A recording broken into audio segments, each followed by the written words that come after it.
Amway President Rich DeVos says there are two types of people from a psychological viewpoint: those who believe they are victims of circumstances and those who believe they control circumstances. The controllers make things happen by deciding what it is they want to do and then channeling every effort in that direction. The key, says Rich, is to do it now. As we look around the world of Amway today and see what's happening, there's some of you who are in this room tonight who are sitting there with your fingers crossed, and you're really not too sure that you want to be a part of this thing, and you really don't know how you got here in the first place, except somebody kind of dragged you in. How'd I ever end up in a soap sellers convention? Well, we understand all of that.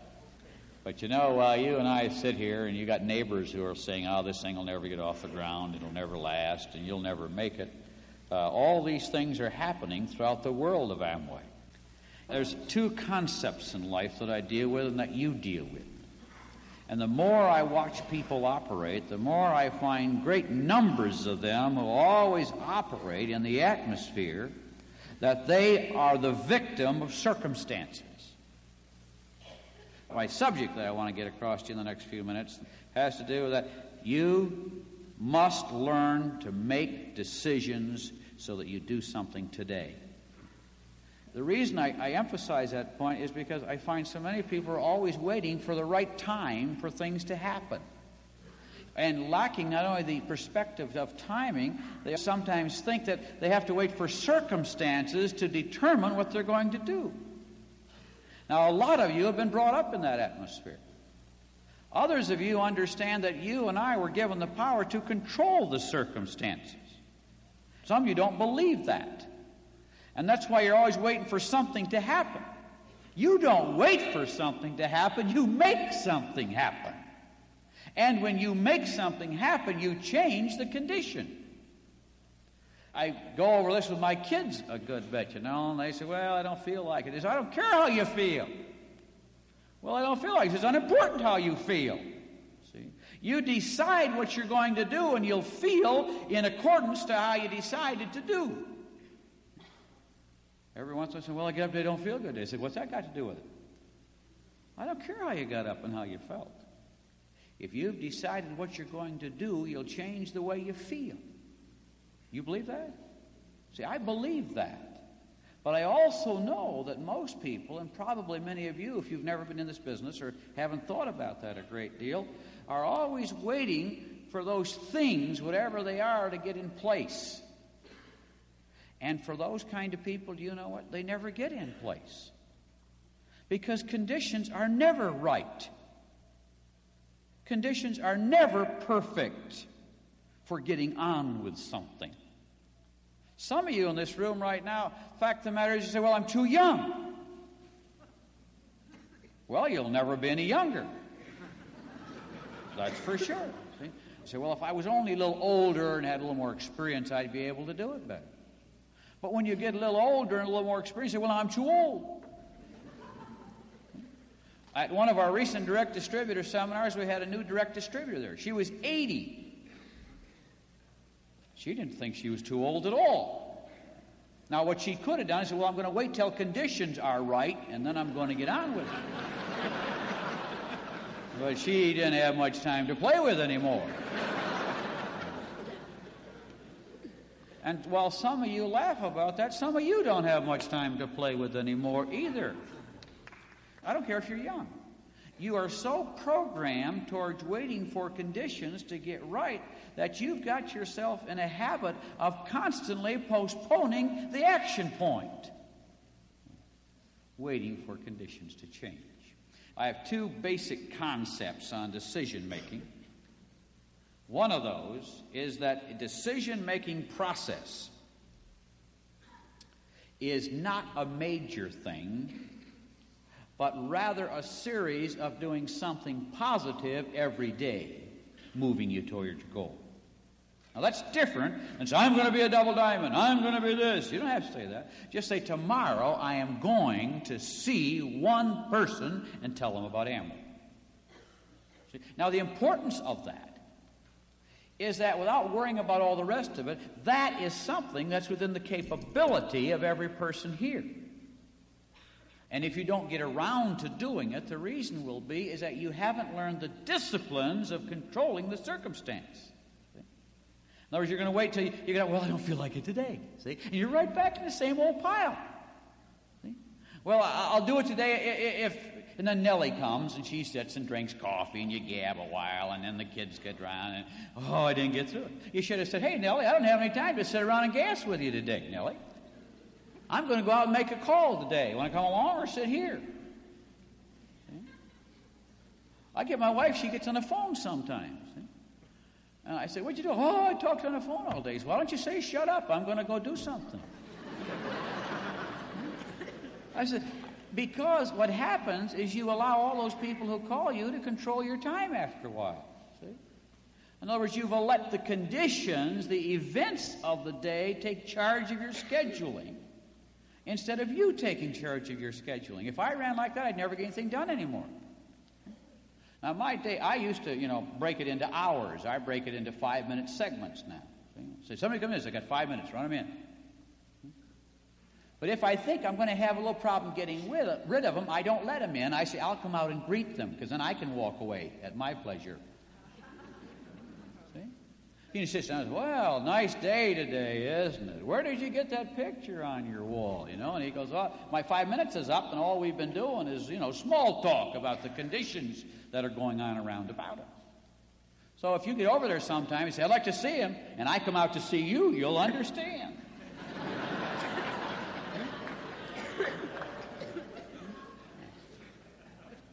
Timing and relying on your ability to control the situation allows you to move forward. Now, do you have the ability to make that decision or don't you? Some of you sit and say, well, I'd like to do that. Okay, Rich, I'll take you up on that. I'll make a call on somebody tomorrow. But the day will slide away from you, and then you won't know where to go. There isn't a person in this room right now that doesn't have a list of people that you've been meaning to get to. We were in the Nutrilite business for 10 years before we started the Amway thing. We operated a distributorship just like you. One day a gal came to the meeting and she was madder than all hops. It was an evening meeting. And she saw somebody at the meeting that she knew. And she said, what's he doing here? I said, well, what do you mean he's doing here? So-and-so brought him here. Well, he's my prospect. I said, what do you mean he's my prospect? Well, I had his name in my book and he's going to be in my group. He says, you're a little late, baby. He says, but I had his name in my book for months. I said, I don't give a hoot. There was a person who kept talking about what she was going to do, but didn't have the ability to discipline herself to make herself do it. Some of you have got that going right now. Now, along with going to do something tomorrow, since now is the time to make things happen, then tomorrow I want you to make that contact, get on the phone with that loudmouth brother-in-law of yours who's been bad-mouthing you about Amway but doesn't know anything about it. Because I want to see something change in your life for you. I want you to call him up tomorrow and say, Harry, I'm coming over tomorrow night. Or in this case, we'll play roll this. I'm coming over tonight to see you at 8 o'clock. He says, what about? He says, I'm going to come over and tell you about Amway. He said, well, I don't want to hear about it. I don't give a hoot. You've been bad-mouthing. I'm going to come over and tell you about it, and you better be there. He said, well, I'm not interested. I said, I didn't ask you to be interested, but I'm sick and tired of what you've been saying. I'm going to come over, you sit in the chair, and I'm going to tell you. And when I get all through, if you don't want anything to do with it, that's okay. I'll never bring it up again. But for once, I'm going to tell it to you straight, and you're going to know where I stand. Now, I really don't care whether you get hairy or not. But, boy, will it do something for you.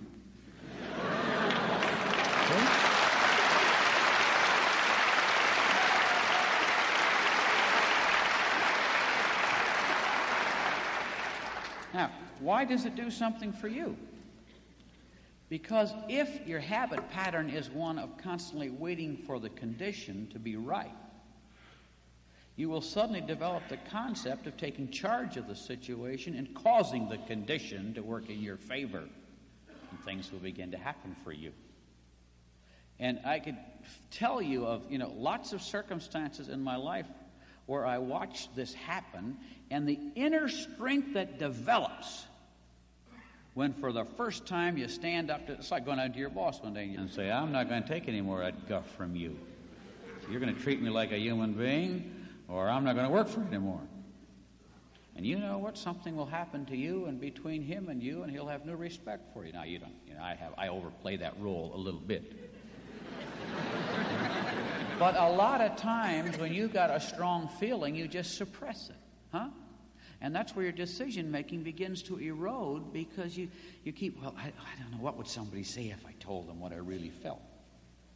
And pretty soon, you suppress your power to control the condition and really impact your own life for good and make things happen. And I have to say to you, I think almost 90% of the people in the world do that. Now, I trace my lifeline a little bit in the ability to make decisions back to my high school days. I went to a parochial school, a Christian school, but, tuition type. But I got through, and that was 10th, 11th, and 12th grades. Went through the 10th grade, and I didn't do so good. I took Latin, and I passed Latin on the condition I'd never take Latin again. I kept my word. I never took Latin again. But that's how I was soaring through the classes at those times. And my dad just said, hey, I'm not going to keep pumping money into you to send you to a private school if you're not even going to study. You can go to the public school, maybe we can teach you a trade. So they sent me off to the vocational high school and tried to make an electrician out of me.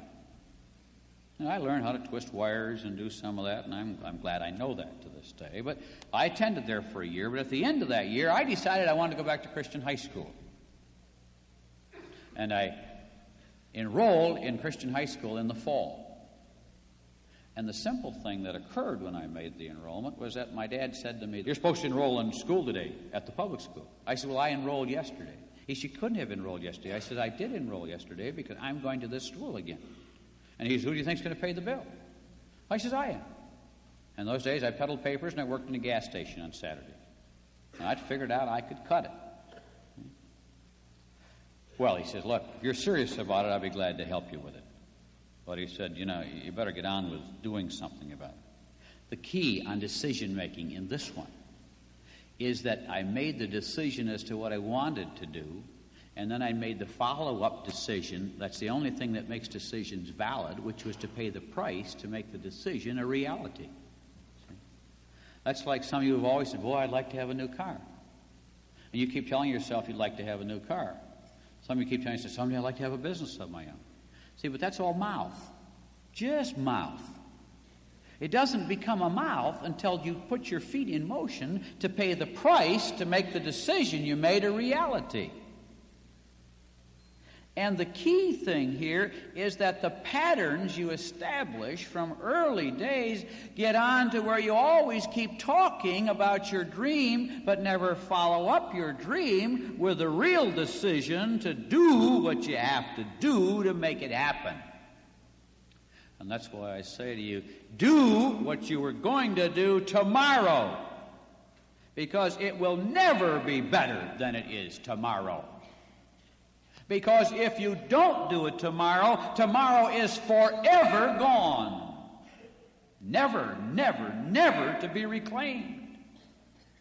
And even though a condition or the attitude of the person you're talking to might be a little more favorable the next day, by the next day you'll be doing it and telling it to somebody else, and you would have lost that day forever. And some of you have developed the tremendous art of procrastination, which is the ability to put it off. And if you will look around the world, you will find the world filled with people who have the manana philosophy. Oh, I'll get around to that tomorrow. I'll get around to that tomorrow. Okay? Now, I discipline myself primarily, as I hope some of you do, by your book. That's your time controller. Now, when I work my year out, I first of all write in here, I plot in my kids' birthdays and special events from a family standpoint. I just put that in first. That's a control point. Because I've decided I'm going to take that time for those important functions. In other words, I'm going to take control of my calendar and of my time situation. But what do most of us do? We kind of wait and see what it gets there. Say, well, I don't know what I'm going to do today. And you go, yeah, maybe I'll do this and maybe I'll do that. But you lost control of the situation because you weren't decisive in deciding what you wanted to do and doing it now. I try to keep my Saturdays open. Now, I am full-time in this business. Now, some of you are not full-time, so Saturday becomes your prime day. But if Saturday's your prime day, you better look down there and see whether it's a full day. Do you have it booked up or don't you? Or are you waiting to see if something comes along for Saturday?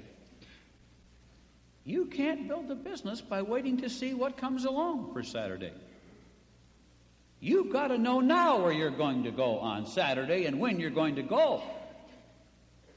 Now, those are simple things, but are those big decisions? No, they're little decisions.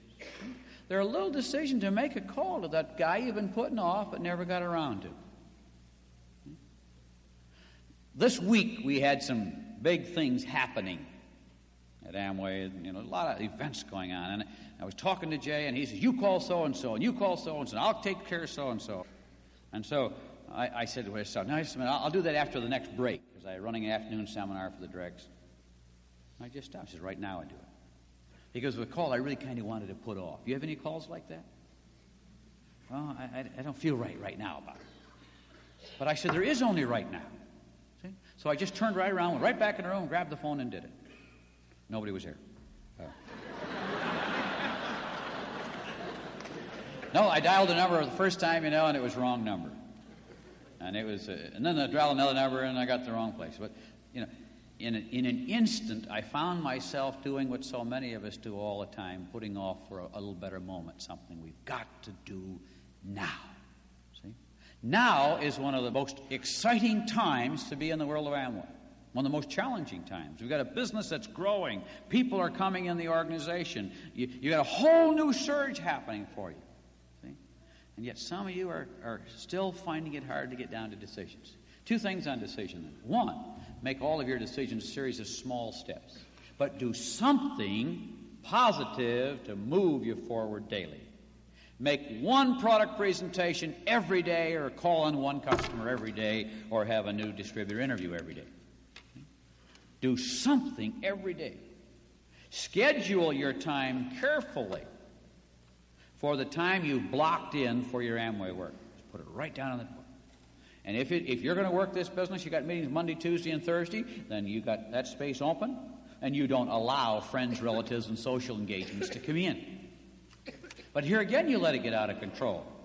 You plan on going out to make calls, but if Uncle Harry comes over, oh, Harry, nice to see you, and you sit down, you have a beer, and there it is. See? And that's the night you're going to go out and do something. But now you don't run your life, Harry runs your life. In fact, anybody runs your life who happens to walk in. See? But if you do that to my house, I get accused of being impatient. I say, I'm sorry, I'm leaving now. He said, well, I came to see you. I said, I didn't invite you right now. That's true. See? People call on the phone and say, I want to talk to you. I said, I didn't invite you to call. I said, give me the number and I'll call you when it's my convenience. See? But you do, gals and guys, you let the telephone run your life at their choice, not yours. You let your friends, neighbors, and relatives run your life, not yours. And you wonder why you never get around to doing what you talk about you're wanting to do. You haven't learned the art of the disciplines of forcing yourself to do what you've decided to do now. And the first person I want you to call tomorrow is the one you're most afraid of. Because once you call that person and do that one, all the rest will be easy. But you've got some guy you'd like to talk to and you're a little bit afraid of him, and, well, I don't know what he'll say. Call that gal first. It's Big Mouth Mary or somebody. Huh? And you say, what's she going to say? And right away you start to backtrack because you haven't learned the decisiveness of doing it now. And you say, well, I don't have enough knowledge. I'm going to go to that one more meeting, and after that, I'll be ready. You won't be much more ready tomorrow. You're probably just as ready tomorrow as you were yesterday. Only thing I can get you to do here is make up your mind to get on with it. And the people who arise to levels of success in this business and in life are the people who have that simple discipline. And personally, I find that the greatest difference between those who rise and those who fall. It's not that they're more brilliant. It's not that they have any better natural abilities. They have one simple ability. The ability to decide and do it now. I use this story a lot. Somebody says, I could never get up front and make a speech. Like that. And all in front of all those people. I said, don't worry, the way you're going, nobody will ever ask you to make a speech.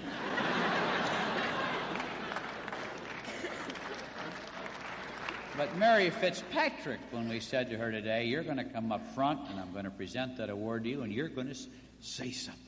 She said, oh, I'm not going to say anything. But Mary made a decision that she was going to say something. And when she got up here, she did say some things to you. Was that a major event for us? Oh, we didn't think much about it.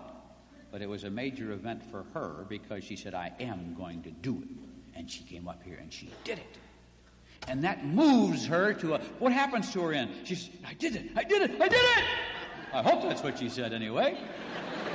But inside was some of that elation that only comes when you do something you were reluctant to do in the first place. And then your whole power within you starts to come out, doesn't it? And you start to come out of yourself and you start to move out. And that's why a series of little successful experiences moves you to a new level of personal confidence. And each day you move forward because you took another step forward. Success breeds success more than anything else I know. One successful experience will lead you to another successful experience. And that will make you more confident for the next experience. And you'll be more successful because you begin to believe you can. Now, if you come from where most people come from, background-wise, where you've been brought up in the negative, the sour grape peddler aspect, the group of, oh, isn't it awful? Oh, if only we had more sunshine. If only it hadn't snowed, and all that stuff. See? That's where you come from. And if we can just turn you around and decide, and snow don't make any difference. Not if you decide where you want to go. Man, I tell you, your life takes on a whole new glow. And it's fun. And it's exciting. I remember when we started Amway, just like you start your business. We got the same guff you get. People say, oh, it'll never go. You'll never make it. What makes you think you can sell soap like that, Well, that's years ago. Just because we did. And we went out selling a little, and our first groups of distributors that we've been associated with it kept going. But when Jay and I went to our first Neutralite meeting, we sat in a meeting like this, only much smaller. There were 200 people there. We were very impressed. We said, boy, that looks like something. They showed us a film on the company. On the way home in the car that day, driving from Chicago back to Grand Rapids, about 180 miles. We discussed the matter, and we said, we're going to get in this thing and give it all we got and see what happens. The first thing we did when we got to Grand Rapids, we stopped for gas. And the first thing we did when we walked in there is we sold a Neutralite. We made up our mind, and we began immediately to move toward that goal. To have waited a day or two while we thought about what we didn't know yet might have been fatal. But because we took a positive action immediately and moved in a positive form, he bought the product, our confidence level soared, and we were launched. And that's just how close some of those things come all the time. And some of you have been in this business a while, and you're teetering and tottering, and you say, well, there's something wrong with the business, and if I was only in a different group, and if unemployment wasn't only as bad as it is, and if conditions were only different, I'd really be something. If I'd only got in the early days, I'd be where those guys are now. You are where you are because of the actions you have or have not taken. And if you can learn this little simple art of making a decision and causing an action to occur now, you and I will have had a wonderful experience towards changing your life into one of discovering how really great you are and how much power you have within you that you've never dared let loose. And I can promise you life will become a bowl of cherries, even when they say no, because you will know who you are, and you will know that you've got the power in your hand to make things happen. And once you have that, they'll never stop you.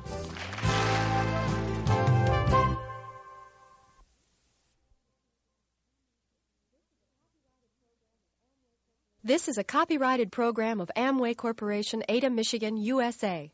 Unauthorized duplication is prohibited.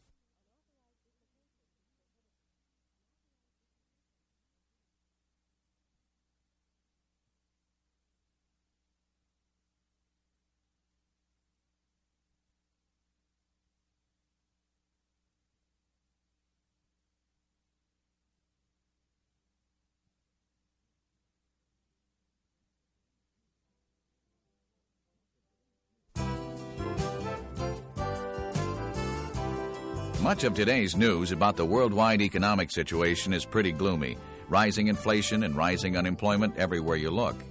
But for Amway distributors, bad news can be good news. Here's Amway Chairman of the Board, Jay Van Andel. These are great days in which we live. Someone once said the best of times and the worst of times. There are lots of crises. If there isn't a crisis handy, the newspapers or the television people will invent one for your evening news. I read a report the other day, one of the many, many reports that come to my desk, that said this. The latest nationwide survey showed that 7 in 10 people believe that the economic situation would worsen in the next 6 months. Now, that's a pretty heavy dose of pessimism when almost 75% of the people surveyed think things are going to get worse. I also came across a little article that said unemployment is the most chilling word in any recession. It is now, as it has always been in all periods of economic slowdown. To the man struggling to support a family, the prospect, or even the possibility of losing his job and being unable to pay for food and shelter is a grim specter. Unemployment frightens people. It scares them. The very name, the very word scares them. And when they are afraid, they tend to react differently than when they're not afraid. Fear feeds on fear. The Wall Street Journal the other day had this to say. It says, newspapers and other news media are coming under increasing fire for reporting what's bad about the economy rather than stressing the good news, because there is lots of good news. It is interesting, of course, that when plants lay off, it goes in the headlines. When they rehire, it goes in the back page. Across my desk the other day came a bundle of 10 or 15 long 14-inch pages filled with typewritten material, each paragraph about a half inch, telling of all the plants that are expanding, that are adding on buildings, starting new companies and so forth. It's a service that people put out for people that want to sell to plants that are expanding. And I thought, well, that's interesting. You don't hear any of that in the papers.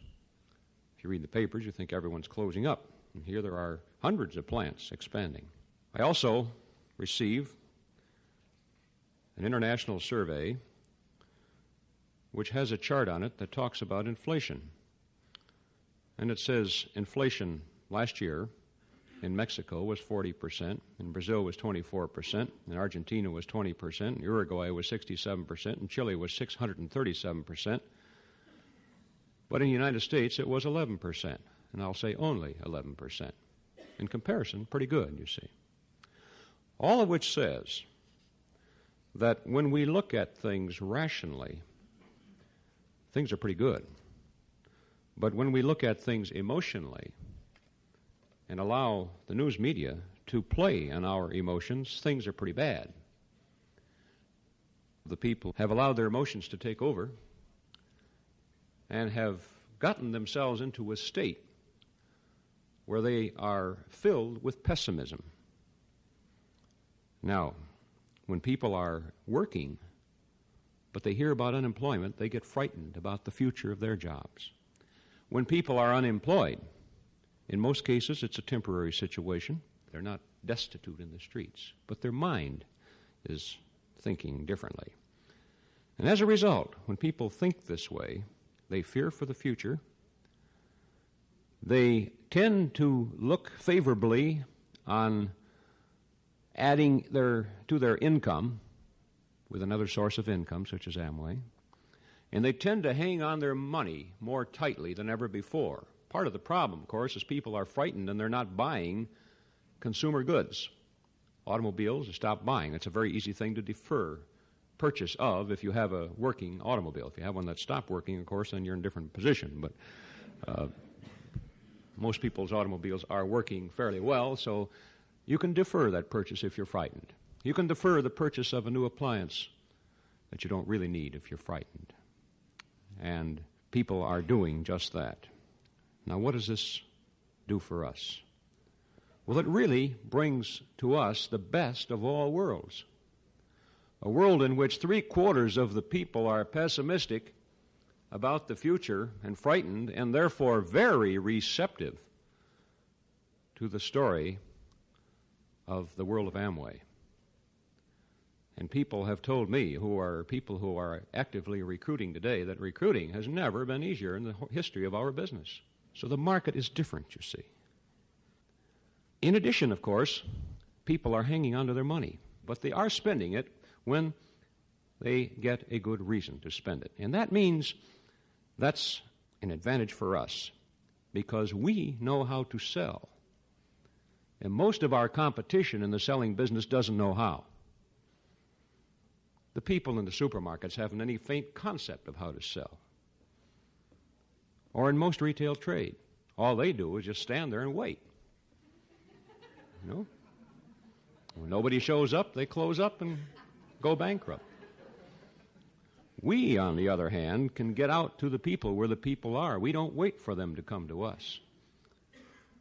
And we can talk to them about our products, which are superior to that which our competition is attempting to market. I won't say attempting to sell because they can't sell. But we can sell. Now, we may have to sell a little harder, and therefore we may have to talk a little differently about our products than we used to talk. We may have to talk more about the benefits that our products give to the potential buyer. In the classic example of depressions, which is the depression in this country of the 1930s, most direct selling companies took great strides forward. Many great direct selling companies that still exist today were born in the throes of the Depression. And they moved ahead rapidly because they sold products, even then, to people who oftentimes had less money than they do today, because they knew how to sell benefits. There's a little old ditty that came out of the selling business way back then. It says, "Tell me quick and tell me true. Tell me now or nuts to you." Less how the product came to be, more what the product does for me.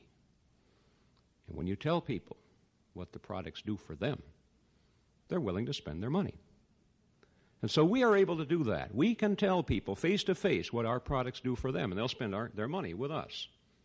They'll never get down to the store because they weren't intending to spend any. So we have the best of all worlds.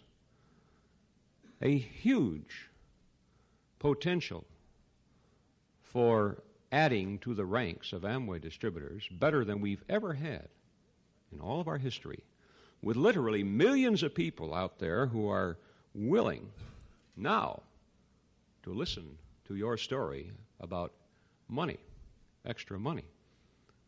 Extra money is a saleable commodity. Very few people turn you down when you talk about extra money.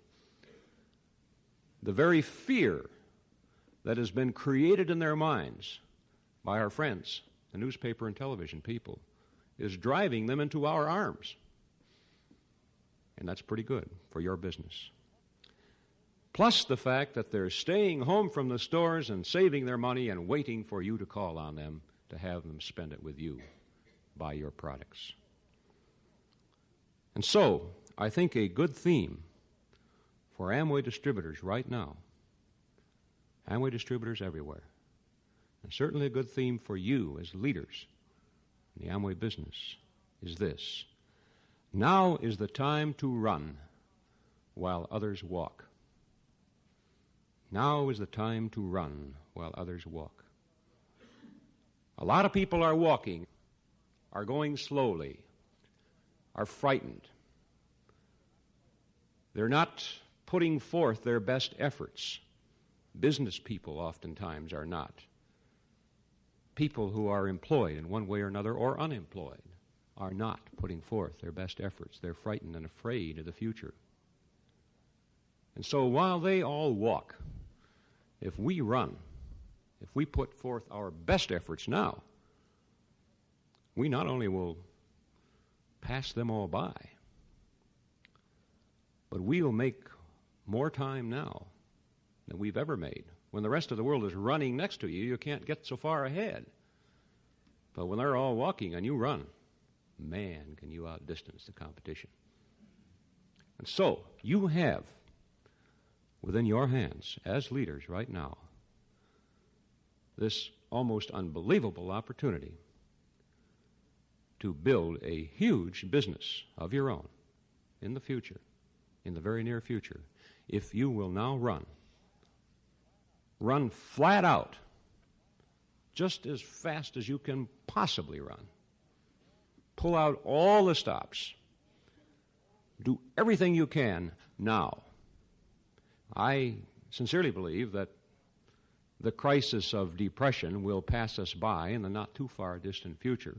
We'll have some other crises. We may have another energy crisis or something that we haven't dreamed of yet. I think the final important thing that we have to do is to act now. And I know from my experience and from Rich's experience, and with some 30 years that we have been in business together, that there have been times when we've had great opportunities to forge ahead, and there have been other times when it just wasn't quite that easy.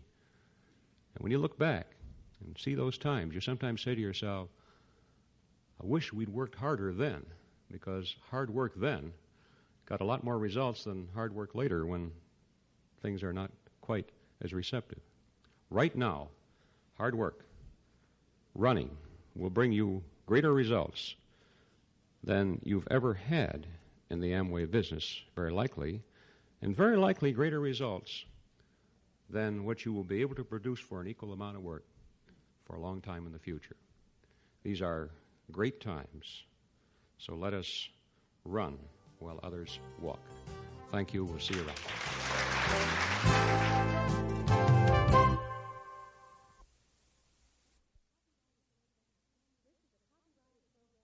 This is a copyrighted program of Amway Corporation, Ada, Michigan, USA. Unauthorized duplication is prohibited. Amway President Rich DeVos says there are two types of people from a psychological viewpoint: those who believe they are victims of circumstances and those who believe they control circumstances. The controllers make things happen by deciding what it is they want to do and then channeling every effort in that direction. The key, says Rich, is to do it now. As we look around the world of Amway today and see what's happening, and you will know that you've got the power in your hand to make things happen. And once you have that, they'll never stop you.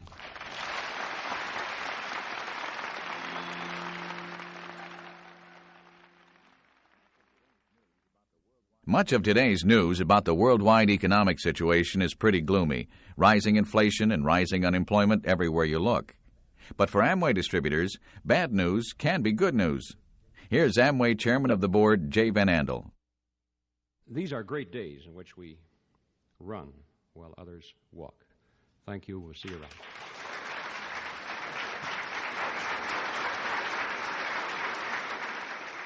The preceding presentation and the media on which it is recorded are the copyrighted property of Amway Corporation and may not be reproduced in whole or in part without the expressed written consent of Amway Corporation.